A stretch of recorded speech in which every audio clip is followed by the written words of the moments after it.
all right. I'm like, I got to stretch for this. Oh, right. I got to stretch for this conversation. How are we gonna start this, Sean? Oh my God. All right. I actually have an opener. Okay. I've got one. I thought about this. I'm like, okay, I came preloaded. Is this from memory or have you got it in front of you? Well, the idea was from memory, and I have it in front of me because I know as soon as I hit record, I'm going to be like, Okay, so here's the cold opening. I want to take us back to 1950, Alan Turing's paper, Computing Machinery and Intelligence, posing the question, right, 1950, can machines think? Right. And I say we just jump off from there. Okay. Initializing waveform. Modulating signals for transmission. Exploring the possible, probable, and preferable futures. Welcome to Modem Futura.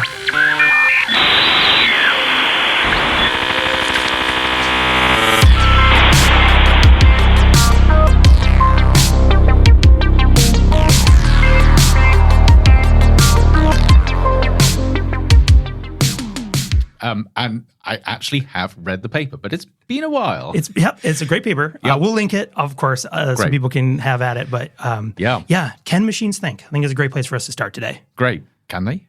I'm going to bounce it straight back to you. So it's actually surprisingly deep and surprisingly divisive, because you look at the AI world and the neuroscience world and sort of all of the intersections between them. You have people who are saying, absolutely, if they're not thinking now, they're going to think. Yep. And those that'll say, it's just a glorified calculator. Never, never. Yeah, no, absolutely. And I think, this is what I cheated on, is I was like, I need to grab that, because the thing for me that's, I think, that going back and looking at this paper that was so incredible is in the first sentence that he poses that question. Should I read it? Yes, go on. Let me read. So this is the excerpt. This is an excerpt. This is the first paragraph of the paper. It begins. This is an admission here. Let me increase the font size. Oh my goodness, it's getting bad. Sorry, pause while Sean puts his reading glasses on, increases the size of the font on his screen, peers at it like a mole. Ages and it's my refusal to wear glasses is if I just would give in to that. Okay, so here we go. So this is the opening paragraph. I propose to consider the question, can machines think? This should begin with definitions of the meaning of the terms machine and think.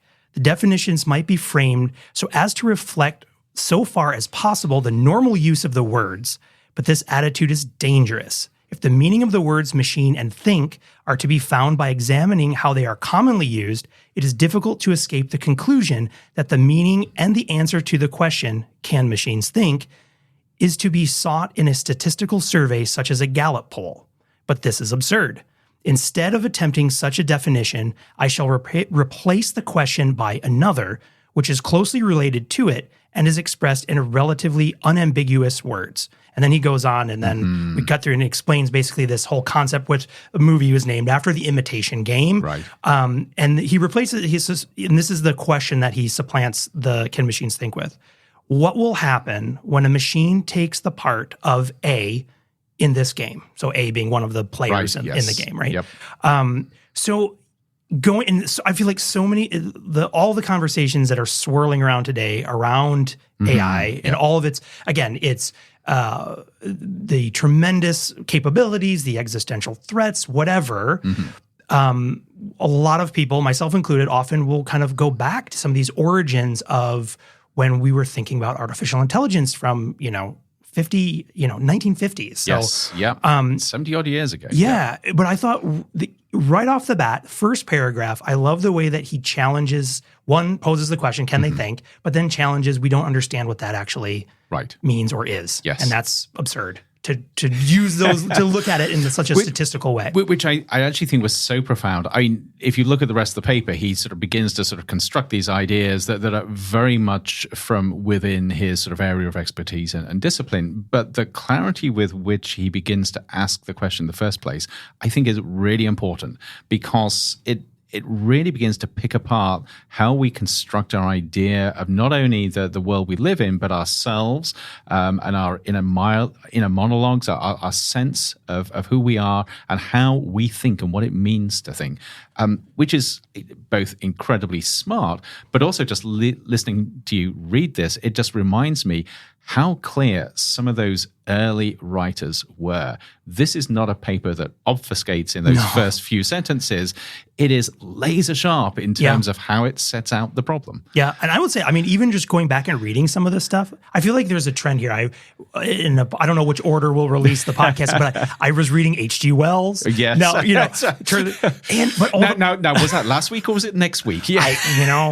The listener will have to tell us.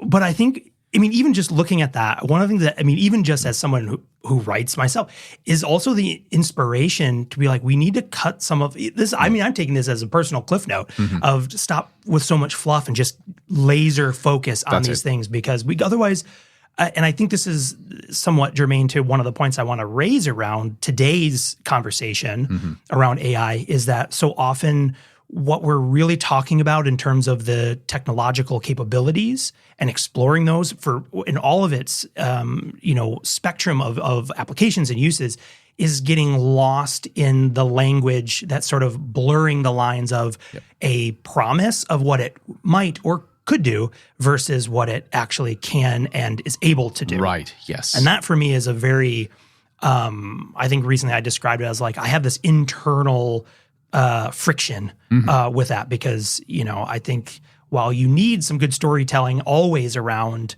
any of these items, I feel like there is a danger that we're lumping everything into one.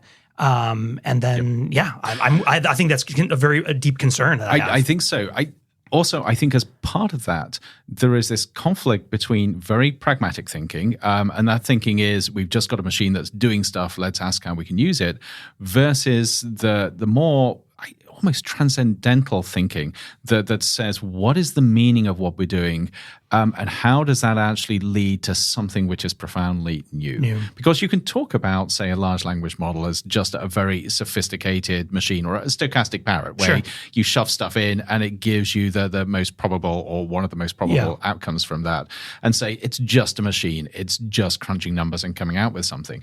Or you can take the perspective and say, when we think about what is thought? What does it mean to think and go through a thought process? What does it mean to be human with a human brain to do that? And we realize, actually, we don't know. And we may just be stochastic parrots ourselves.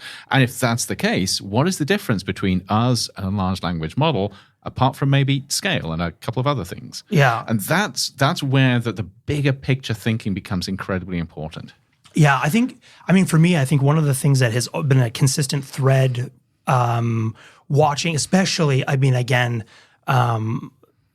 post ChatGPT global launch, right?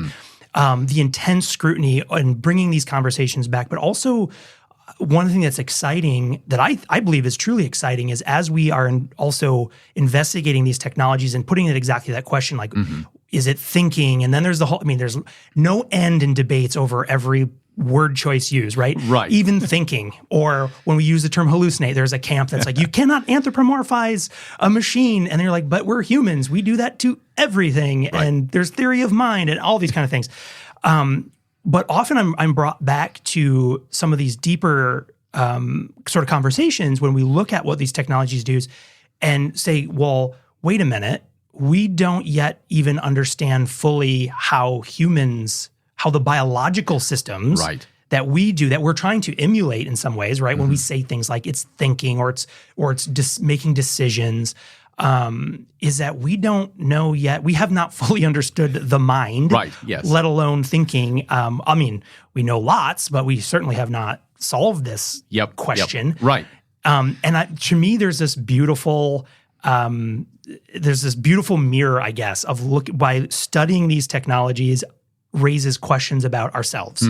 And for me, I think that's a really interesting space to like dig into. I think it is. And actually, we've seen this over the last few years, especially at this intersection of cognitive science, neuroscience, and AI. And it has been incredibly generative when the people that are studying the brain and consciousness and human thought and identity are beginning to realize, A, that what they thought they knew, they don't because of what we're seeing in AI, but also they're being stimulated to think about different ways of what it means to be human, what goes on in our head. So it's generating new ideas there at the same time as challenging what we thought we knew to be true. Yeah. Well, and I mean, I had a conversation recently where this came back up too, which is, I think historically, and, the history of, again, if we touch on the 1950s to today, I mean, it has, we were not going to go into it now, but I mean, the rich tapestry of springs and winters and advancement, right? So it's a field that has had many ups and downs. If you look at the graph, it's a great graph because it has lots of action in it. Yes. But I think one of the things that resonates so deeply today to people who maybe before generative AI tools came out did not give AI one thought or consideration in their daily lives or routines or even profession, is that now suddenly with the ability for some of these tools to create representations that were presumed only to be that of human creation. So writing, creating images or videos or poetry or whatever, that those were things, I think they're, pre this sort of mass introduction of these tools, that a lot of people were able to compartmentalize what a machine could do versus what a human could do, right? Yes. Machines are great calculators. They're souped up, they can crunch numbers, great, but they could never do art. Right. That's only for humans. They can't make music. Only humans can do it. And now suddenly there is that, I'll use the word threat, but right. That suddenly for the first time people are questioning what is human? Right. What does it actually mean? And to me, this is actually a beautiful extension of the Turing test. Yeah. So Turing brought up this idea that if a machine could emulate a human to the extent that you can tell the difference, what is the difference? What does it matter? And his framing was very, very crude and has since sort of been shown not to be that helpful because it was all text-based. Yeah. But you extend that and say, what does the Turing test look like for looking at a piece of art or a video that a machine has created? What does it look like if you're listening to a podcast with AI hosts? What does it look like if you're having a conversation with an AI? At what point does it become impossible to tell whether the entity that you're engaging with is human or not human? And when we reach that point, is the emulation so good that you've dissolved any difference between being human and non-human? I actually think that there's another level to that, but that's the first bit, I think, where we have to seriously question what it means to be us and let go of some of these things that we desperately keep hold of, saying, I'm special because of X, Y, and Z. Yeah.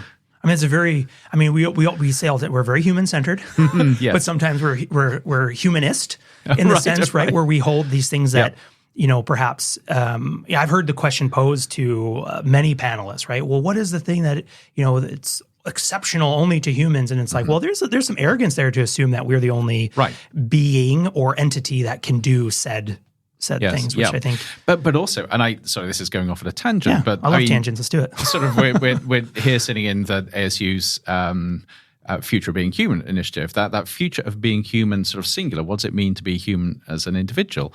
And I think it's really interesting to ask, what does it mean to be human as part of a species, but what makes you you? What makes you special? And I think you can actually live in a world where you realize there is something unique to you with all of your experiences, with the uniqueness of your biology and the way your brain works on your own. And that gives you a sense of sort of not only awareness, but identity within a world where you may be interacting with machines. It's not a case of, are you better or are you worse than the machine, or is the machine better at you than you at being human? It's, who are you? What is your identity? Are you comfortable with that identity to the extent that you can actually interact with other things around you without having to slap a label on them, a label that says human or machine or something else? Yeah. I think that's an exciting possibility space to engage in too, because I think it raises this. I think you raise it nicely that there is today with the technologies we have. I think you can clearly in some cases identify, depending on the tool, right? You can identify things that are intrinsically human versus things that are, intrinsically non-human in terms of the way it's conducted. But what if I'm drawing this suddenly has just jogged a memory of this idea of the mind, right? And the mind with technology, and thinking about whether a technology is extending the mind or an extension of the mind, right? Yes. And at what point does it merge so closely that you can no longer tell? Right. And and just anecdotally, I mean, I feel this dissolving of that barrier, like with increasing alarm with the fact that I can't see my screen anymore. But even things with like that, I have completely offloaded the cognitive process to these technologies in a way that I don't even think about it anymore. It has become almost a natural instinct of, which is, I recently was camping in the mountains and you lose cellular signal and suddenly you're faced with these things where you're like, what, I can't, then that barrier is brought back to you. And of course, you can sort of look at it in very, very trivial ways, such as memory. Yeah, we offload our memory. And so an example phone of that, numbers, do you remember? Oh, goodness me, can't even remember my own phone number. Yeah, but I'm really bad with names to the extent that even people that I've worked with a lot, suddenly I'll have a blank. It's Sean, by the way. Oh, thank you. So, which podcast is this we're in? It's Andrew. This is Sean. See, now you're an extension of my memory. But I have ways of using my my devices, my technology to jog my memory. So they are a very integral and intimate extension of my memory. Yep. But of course, then this comes back to identity. And going back to that question of effectively, do machines think? I think a lot of people would argue, and I'd probably argue this as well, that if you look at something like a large language model, take the latest iteration of ChatGPT, it can go through a reasoning process, it can emulate thought, but it has no intrinsic understanding of what it's doing. It has no self-identity, no self-awareness. Yep. So all it can do is emulate. And the weird thing is you can have a conversation with it and it'll explain how it's emulating things, how it's not conscious, how it's not aware, which is a little bit meta. Yeah. But so you can argue that it's still acting as a machine without a clear self-awareness and understanding of its identity. But where does the transition come from just emulating something with awareness to something that actually has awareness? And this is where you have theories that say it's just about compute. As you scale the compute up, you will get to a set of emergent properties that look like awareness. Yeah. And people will dispute that, but already we've seen some quite transformative jumps with scalability with large language models, where all of a sudden a new set of capabilities came up just because of the scale of the models. So you have just got to wonder whether we as humans are just very, very large scale compute engines and we've developed self-awareness through that, or whether there is something uniquely different in us. Because if we are just scaled up compute engines, there's no reason why artificial intelligence won't get to that point where it becomes aware enough to understand that it's thinking and what it's thinking. And that's wild. Which leads me, okay, I've got like 9, and this is what happens, Andrew. You say things like that, and then I'm like, I've got 9 things I want to say. One is, I think, I do agree that is a wonderful question that we're sitting at right now, because you can say, again, one of the challenges, I think, to this broader question of, is AI worth it? Is it really transformational technology, or is it a mechanical Turk and it's all smoke and mirrors and it's cool? But although I would argue that if you look at the history of the mechanical Turk, the idea is you can break everything down to a smaller and smaller set of actions, so you can't tell the difference between sort of real and not real. Yeah.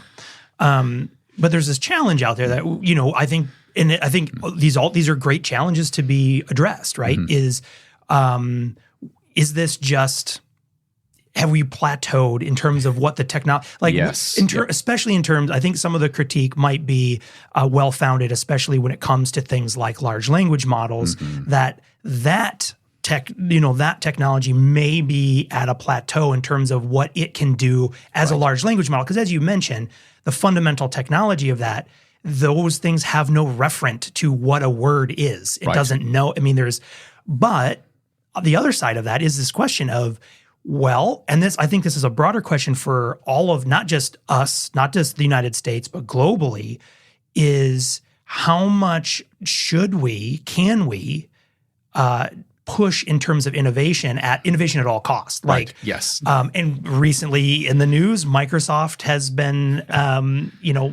sort of flash headlines of deals to restart the reactor at 3 Mile Island. Right. Yes. Which I have to admit, I was like, I think everyone here, when you go through school, if you were born after 1979, you knew about 3 Mile.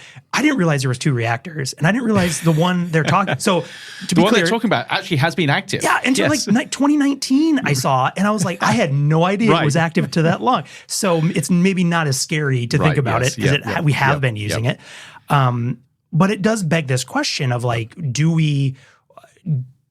is that the challenge, that we don't have enough power to support the compute to get us to this new level? That in itself raises so many questions. So there's the question of, say we have AI that is never self-aware, never conscious, but incredibly good at solving problems that humans have struggled with. Is it worth betting everything on reaching that level of AI so we can solve not only the problems that exist now, but the problems we've created in betting everything on that? So is this, it's what I've referred to as the double or nothing strategy. You keep on sort of doubling your bet until eventually it pays back. And of course, that's where a lot of people are going. They're saying this is just a mechanical system, but it can solve problems that we can't solve otherwise. But then there's the other side of it, which says maybe we should be investing everything to create self-aware, conscious AI. That gets a little weirder and a little scarier. I mean, what is the argument for investing so much in a machine that can think for itself? Intellectually, it's incredible. I mean, I would love to see this. I think it would be incredibly challenging. I think it raises so many questions. But what is the utility to the future of the human race for creating a self-aware machine? Yeah. And then you put the two together. What if consciousness and self-awareness are an emergent property of massive compute? Then if we're trying to create that machine AI that isn't aware of itself but is good at solving problems, maybe we're inadvertently going to create the self-aware AI. Or even, maybe in order to solve the problems we're trying to solve, you have to have self-awareness. Maybe this is a condition on actually making the advances that people are taking the bet on. And this is where it gets really interesting. Yeah, absolutely. And again, I come back to this idea too of, this sense of wonder and awe of questioning. So here's a bit on that, right? So can machines become conscious? Right? We don't know at what point a biological system develops a consciousness. Right? Or how do we even test for that? If they are not able, if we can't communicate with a living organism, this is why there are so many philosophers studying this. I know, it's wonderful. But these are such great questions to turn over. Right. Because if we aren't able to determine whether or not a living biological entity has consciousness or not, what gives us the where does the arrogance come that we would be able to assess whether or not it does? Because there's been calls already. You can take it with a grain of salt. There's been calls already that these things have either been conscious or that they're showing promise of it. All the way, and maybe we'll touch on this too, a now Nobel laureate who, who famously left Google because of... This is Jeff Hinton, yes. Who was like, nope, this is scary and we should pump the brakes because it's going out of control. And not only Jeff, so he is definitely sort of out on a little island with his ideas. There are others with him, but it's not a huge island. But you look at other areas, this idea of machines developing consciousness. So there's a whole area of study around synthetic consciousness, created consciousness. And there are people working in this field who have actually actually signed petitions saying we shouldn't be doing this because the consequences of creating an artificial identity that is self-aware are so profound, we are not equipped to deal with it. Yeah. One thing I was, while you were talking, I was looking up because I'm like, I remember hearing about, because we had a conference at the beginning of the summer, and it was asking this question of like, okay, as technology companies, as a government, whoever, as we are pushing forward for all these innovations, well, what happens if? What happens if those existential fears come true? Right. Or I mean, even just let's say that there isn't consciousness as the end outcome or goal or whatever. Maybe it is just massive compute to solve incredibly complex problems. Yep. And we do things like at all costs. We are burning the environment at a energy consumption, which there's some controversy over the how figures, accurate that is. But I think everyone can agree we're burning a lot of energy. Yes. It's very energy intensive. And then looking at things like starting nuclear reactors and all these kind of things, which pose there is risk involved in that, obviously. And it brings back this idea related to nuclear energy, the Price-Anderson Act. Do you think, I'm just curious, what are your thoughts on the responsibility of companies, so an OpenAI or someone, if they are doing these acts, should they be putting aside basically an insurance policy for if it goes wrong? Or if we determine 10 years from now there was massive harm done to the environment? They are then liable for it. They're liable. Yes. Yeah. I think it's a really tricky one because you can pass it out as either a moral question, are they morally liable to that? Or a social question, is there a social responsibility there? Or is there a legal responsibility? All within the context of a market economy, which is what we're in at the moment. And as with all moral discussions, I don't think there is a clear right or clear wrong. All there is societal consensus that is governed by democratic process and policy. So I could sit here and argue, and I probably would, that in a socially responsible society where you're seeing the responsible development of new technologies, yes, we should have these provisions where if a company is really sort of pushing forward on radical technologies, and you can see that the societal benefit, but it's a big bet. They also ought to be investing in how you actually deal with the fallout from that. And it's a framing that doesn't say stop the innovation, but it's a framing that says let's put safeguards in place so if something goes wrong, we can actually deal with it. But that is very hard to do within a market-driven economy. Yeah. So that's part of the challenge. But it's also why I think we need a much bigger conversation about what it means to innovate responsibly, to work towards developing a vibrant future responsibly in a society where, in principle, everybody is part of the decision-making process. Yeah.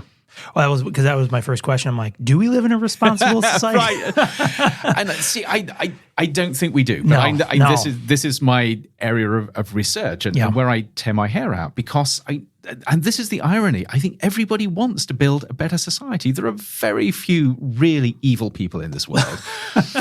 Most people have this vision of a future which is wonderful, incredible, full of promise, except that different people have different visions of different futures and different ideas of how we get there.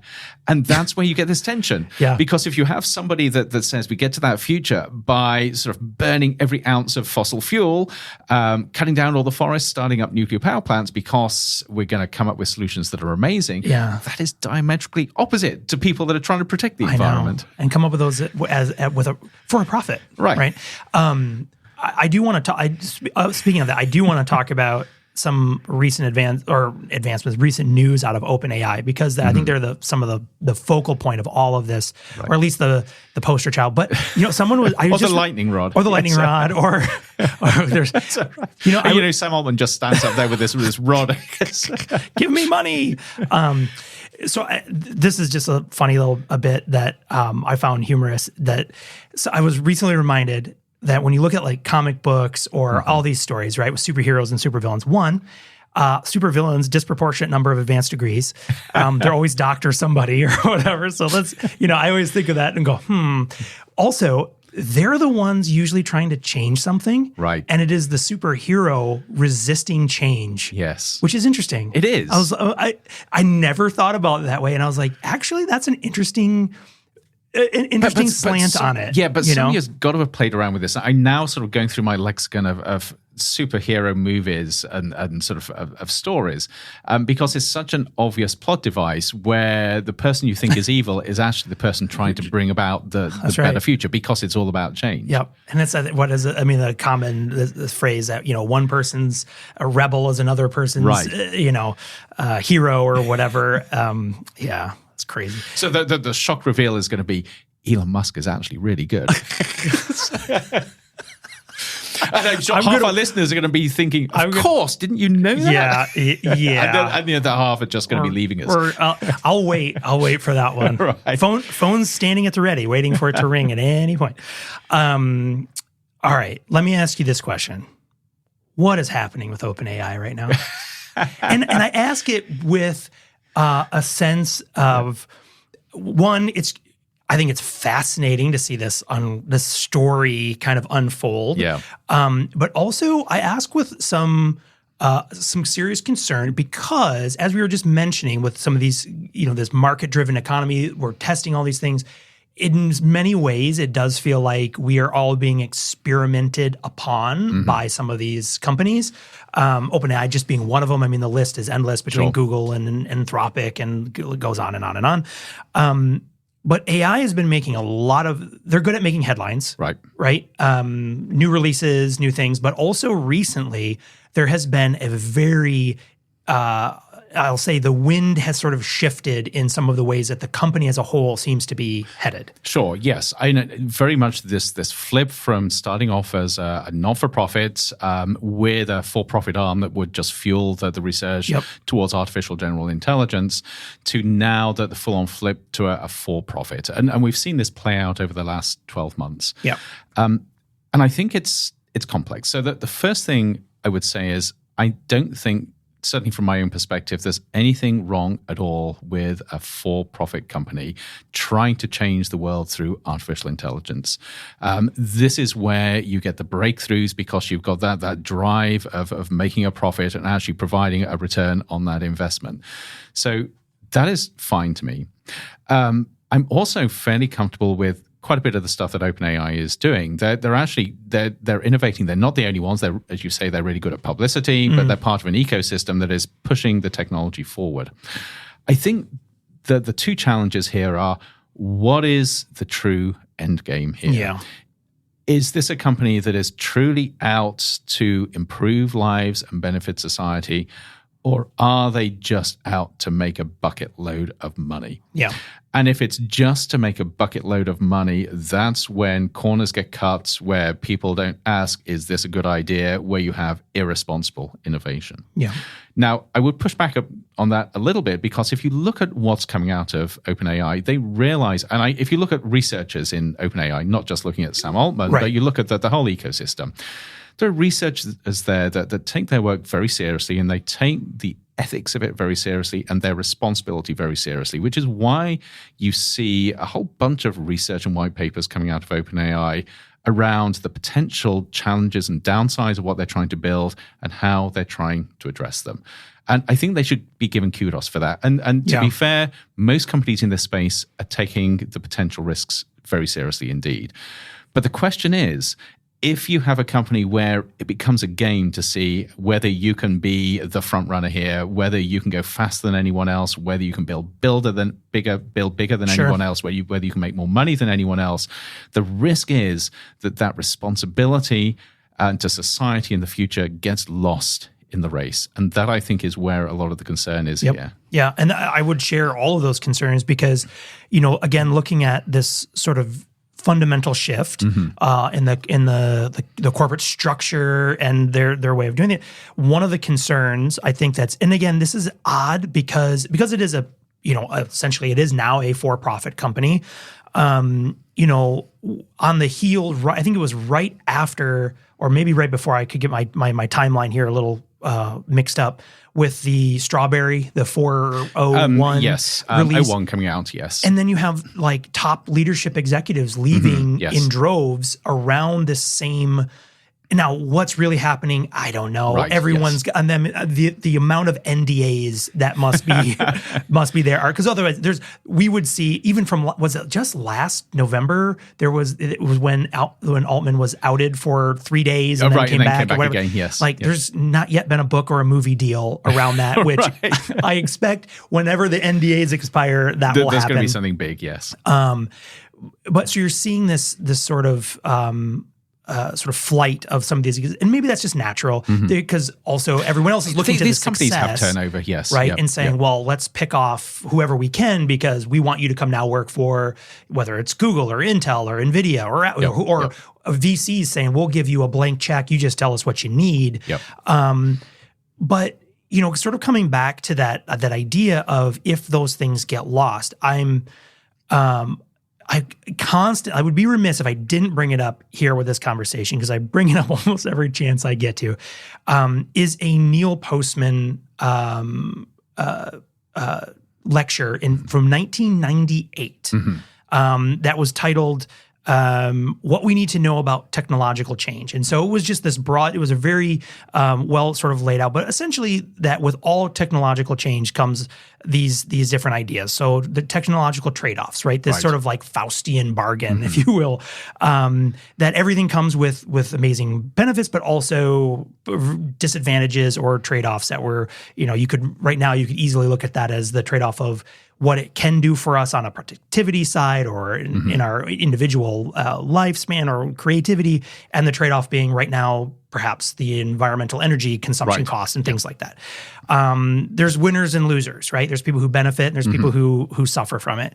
I think one of the big pieces that has always stood out for me is that these changes are ecological, not additive. So once these things are... And you've got to say what you mean by that. Yeah, so that once these sort of technological changes are into the environment, it's not merely adding something new, that it becomes so ingrained you cannot extract it any longer. That's right. They're becoming integral to the environment. They become part of it, and how it operates or how it doesn't operate. That's right. It's like it's an ingredient that gets baked into the bread as opposed to toppings or something like that. So you can't pull the yeast back out of a loaf of bread. No. And likewise, you can't pull...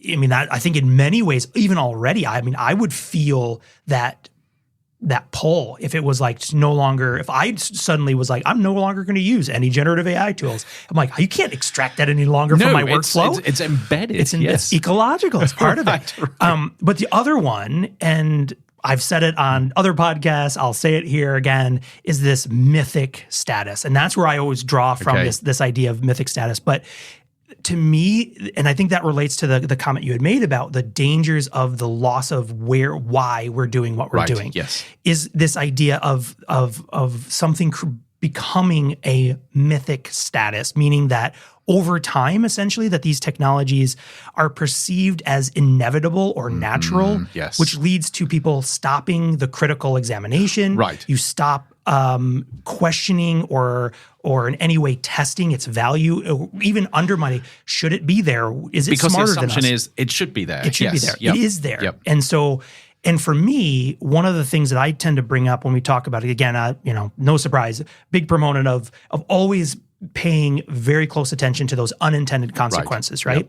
Yep. Is this threat of when something becomes mythic, though, like when people will pose that existential question of, well, aren't you worried that AI is going to take over and do? I'm like, no, but a human who mistrusts what data or decision making can be sort of done through AI, I worry about that. Right. That I worry about the mythic implication that someone would take something and no longer question it, no longer question the accuracy or the value, and then make real human decisions based on this mythic idea of a technology. And so actually that comes back to a point, and I want to pull us back at some point to thinking machines where we started, because I think all this plays into it. But one of my big concerns around AI, which actually ties into this sort of idea of a mythic technology that everybody assumes that we have to develop, is the short-term consequences. So you could have AI systems that don't think at all. They're not self-aware. They're just machines,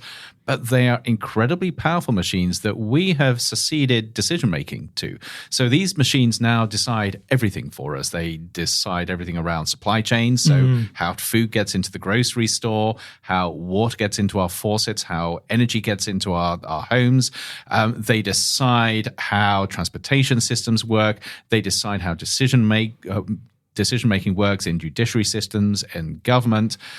And they do this in a way that we, fundamentally don't understand. We just rely on because it seems to work. Yep. But they also do it in a way where if something stops working or there's a bug in the system that leads to something weird happening, we have lost all our defenses to deal with it. Yeah. And I think that is deeply plausible, even with the AI systems we're developing at the moment. Yeah, absolutely. And then you extend that to sort of what happens when these things can think, and it gets really weird. Yeah. I mean, that's exactly it, right? This idea of that the blind acceptance of something, and I think that fuels.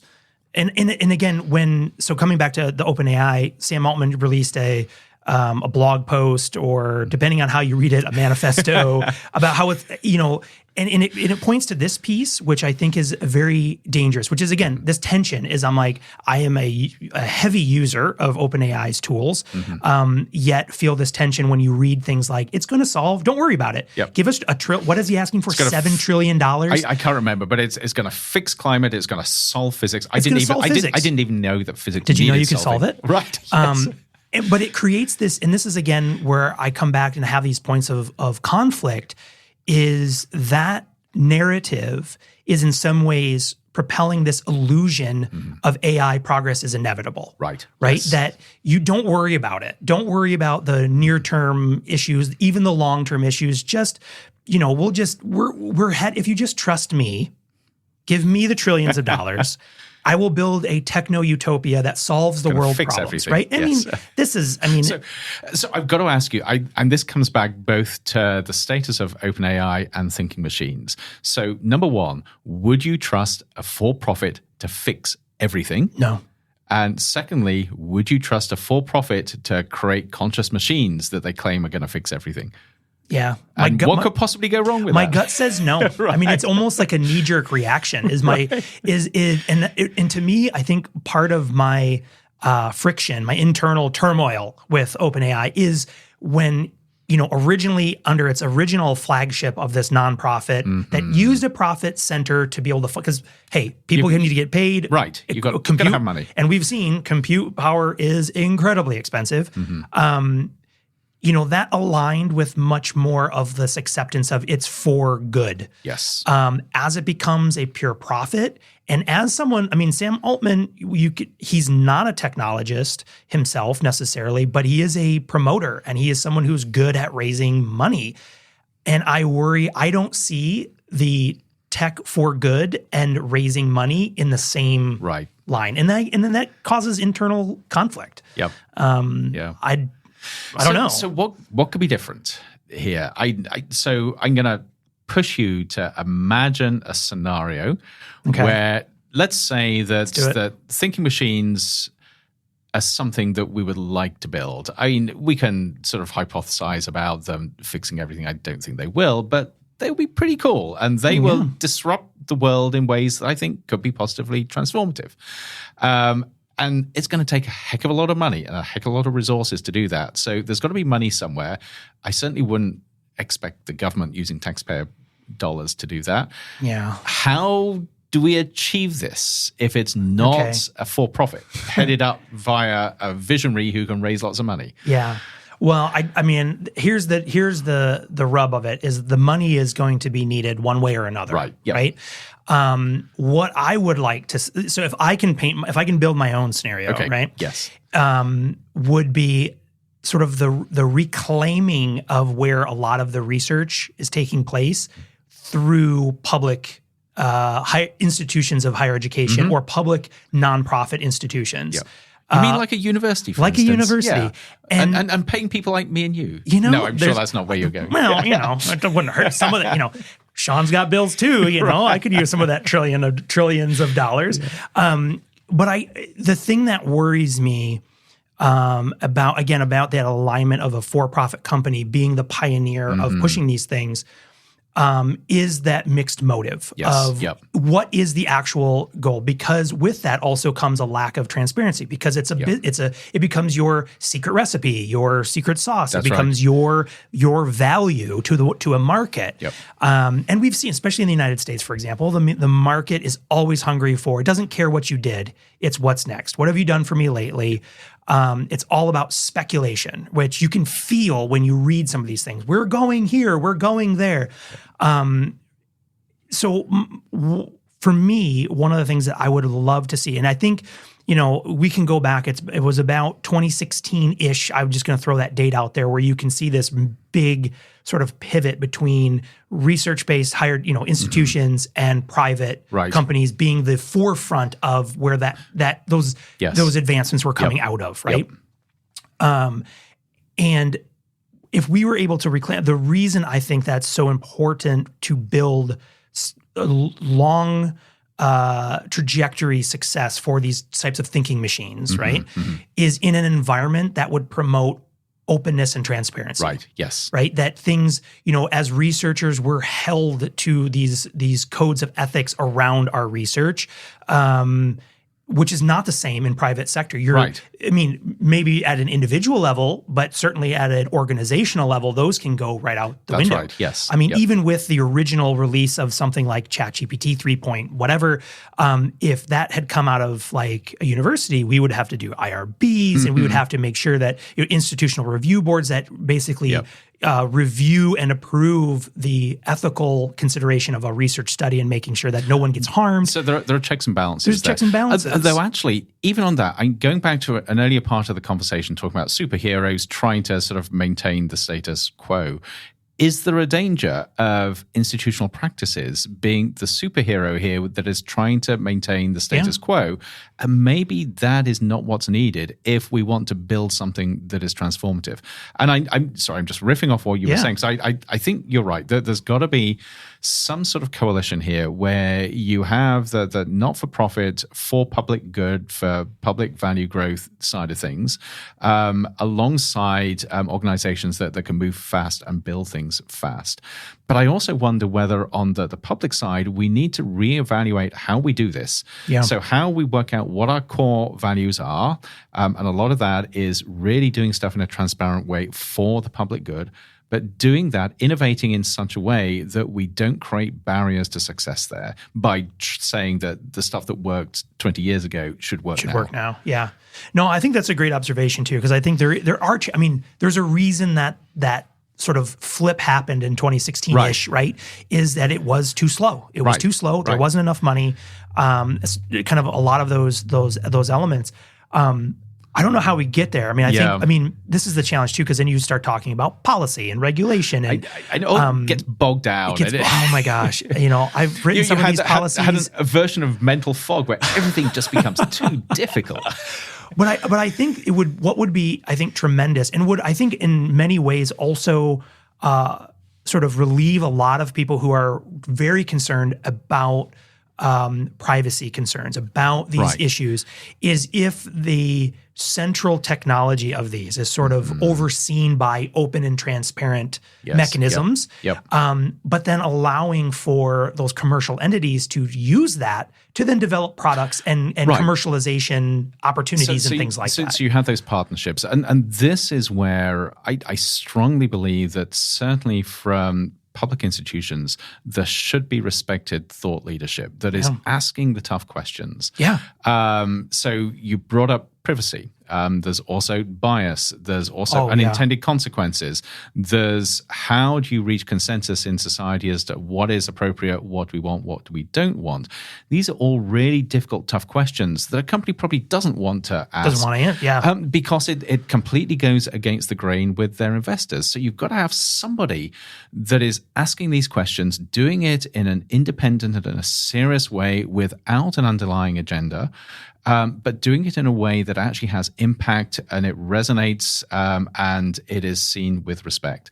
I think there is a profound role there. I would say for public universities, because I'm sitting in one, but Sure. I think there are other iterations of that. But there have got to be organizations that aren't in this just to ask how fast we can go and how can we support companies going as fast as possible, or even how we can make money from this. There should be organizations that are asking the really difficult questions, not to stop things, Yeah. but to make sure we do things right. Absolutely. I 100% agree with that, because you can't ask somebody who has an equity stake in Right. the thing that is progressing to be like, wait a minute, should you be doing?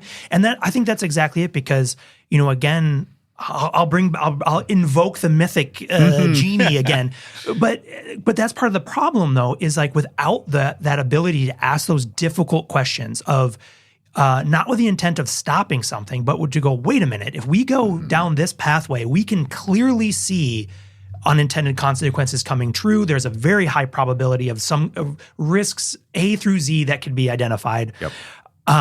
And if you have a financial stake in that, you're much less likely, even at the individual level, to just go, well, but then that's, because you're putting that pressure on someone who is internal to it. Right. But that creates this issue of societally letting these things become unstoppable. Right. That there's no mechanism, because at some point, it becomes too large. The ball rolling downhill gets so big that the momentum is almost impossible to stop. And this is the paradox of advanced technology transitions, that we're at a point, actually, I don't think you can stop these innovations. You can steer them, but how do you steer them within a society which is so complex that once something's got momentum, it is very, very hard to control it? Yeah. And yeah, the only thing I would add to that is the complexity gets even deeper when you think that sort of technological change is being driven by a global north Right. mind. Yes, You yes. mentioned the bias and the issues, Yes, right? yep. But there also is this sort of like steamrolling effect of these things, because they're released not just to us, they're released to the world. That's right, yes. And so also thinking about what languages, what cultures, what You've got to have ways that of life global perspective. Yeah, yes, they get trampled so on these. It's almost you need the counterbalance. Yeah, you do. Not to stop things, but to actually make sure that you've got balance within the system. Oh, we need to invent a machine. Right. The counterbalance machine. We need to invent. This is where it all goes wrong. This is where we become villains. We need a new machine. Well, actually, I think we need a thinking machine that's going to fix the problem. That's right. So It'll solve itself. back to that idea of thinking machines. So I've no idea whether this is possible, but let's assume that it is possible. As a society, how do we approach this? Do we have conversations around whether we should or shouldn't? Or do we have conversations around who is actually responsible for spearheading this? Should it be just in the private sector? What role should the public sector play in actually building machines that have the ability to think? And where does this take us? Who should be part of this conversation, especially when most people are way too busy to be part of any sort of conversation? Yeah, it's wild. Yep. It's wild. And but I mean, I do think this is one of those conversations. And then, I mean, again, coming back, not to be self-serving, but I will. That's part of the reason why we started this podcast. Right. is to bring that conversation I think so, to yes. people who have never thought about their role in that conversation. Yes. Yep. Because that is an incredible, I mean, it will become an incredibly prescient conversation, because it's going to I mean, we've got an election here in the US coming up.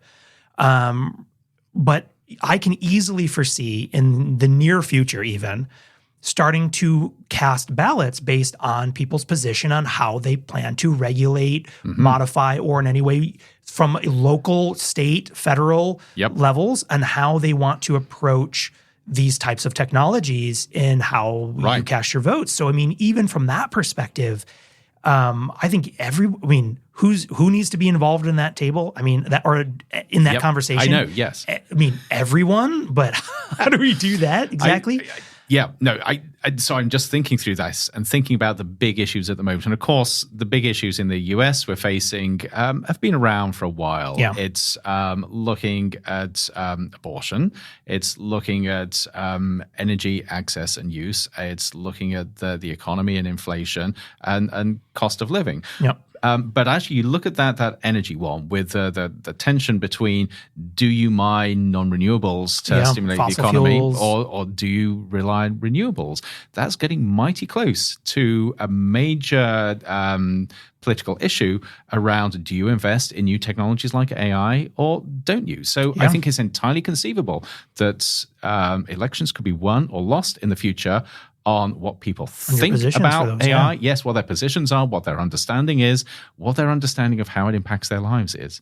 Yeah, absolutely. And I think that's, the hope that I have around these conversations is that even if people don't feel like they're at a position to have like a very strong position on I'm for this or we should all start thinking about it. Right. And these conversations need to start happening at the dinner table, at the pub, at the wherever. Is so that because I feel like, again, there's this issue of if we don't inspire people to engage in these conversations, they'll sit out until it's almost too late. Right. Or they'll just absorb what other people tell them is the right way to think. Yeah. And I think that's that danger of not participating in that. Yep. So we need a superhero to do that one.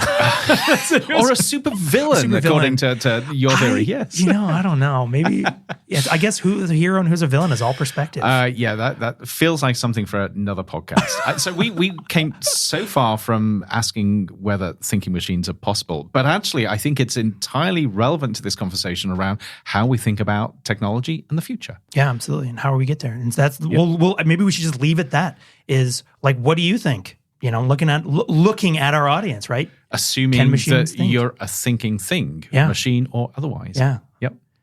And I'll end with one last. I can't let it go. I'll end with one last thing.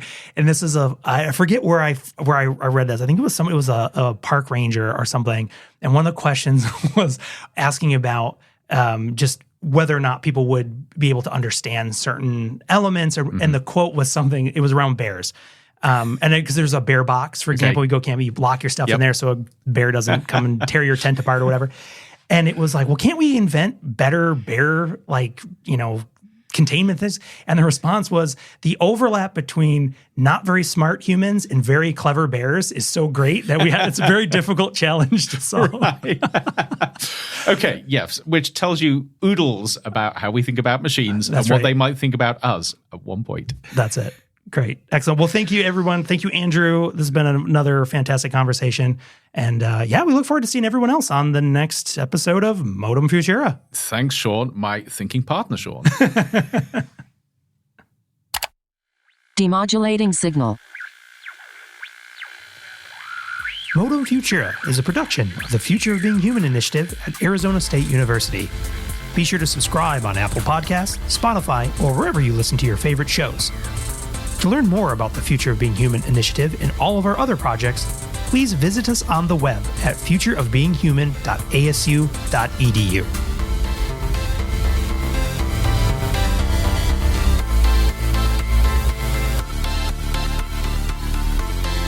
End transmission.